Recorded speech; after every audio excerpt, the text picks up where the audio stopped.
akan melihat apabila ada sebahagian umat aku menghalalkan zina. Itu tanda kiamat sudah dekat. Kita kata, Alhamdulillah kita duduk di Malaysia selamat Ustaz. Saya nak umum kat tuan-tuan, anak luar nikah yang lahir di Malaysia didaftarkan di JPN. Yang daftar, bukan yang dibuang. Yang daftar, ada rekod rasmi. 10 minit seorang. Daftar, yang tak daftar, bukan jumlah yang berzina, beranak. Maksudnya berzina boleh kali berapa? Beranak perlu 9 bulan. Dulu 2009 dulu fakta setiap berapa belas minit. Sekarang dah setiap 10 minit lebih kurang. 10 minit seorang.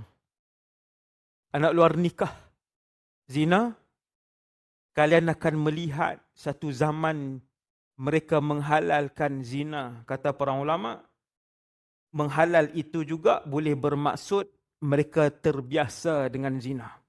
Tak banyakkah angka tu? Tu yang 100 lebih tanda kecil kiamat yang saya sebut sikit. Soalan yang pertama, apakah hukum cium bini depan orang ramai?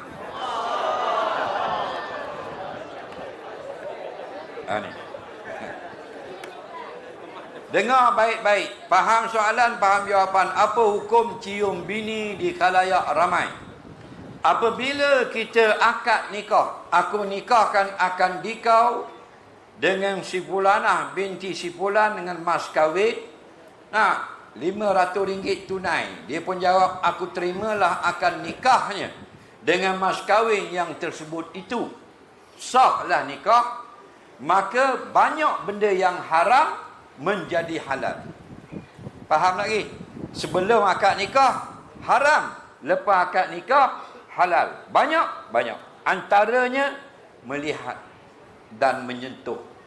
Faham lagi? Sebelum kita akad nikah, haram tengok dadanya, haram tengok perutnya, haram tengok pusatnya, haram tengok kemaluannya, haram tengok punggungnya, haram tengok lengannya, haram tengok, banyaklah haram. Haram pegang dahinya, haram pegang hidungnya, haram pegang lutut, banyaklah haram. Bila jawab nikah, halal. Tetapi ingat, bukan semuanya halal. Banyak yang sudah halal, ada beberapa perkara masih haram. Antara yang haram ialah bersyahwah dengan isteri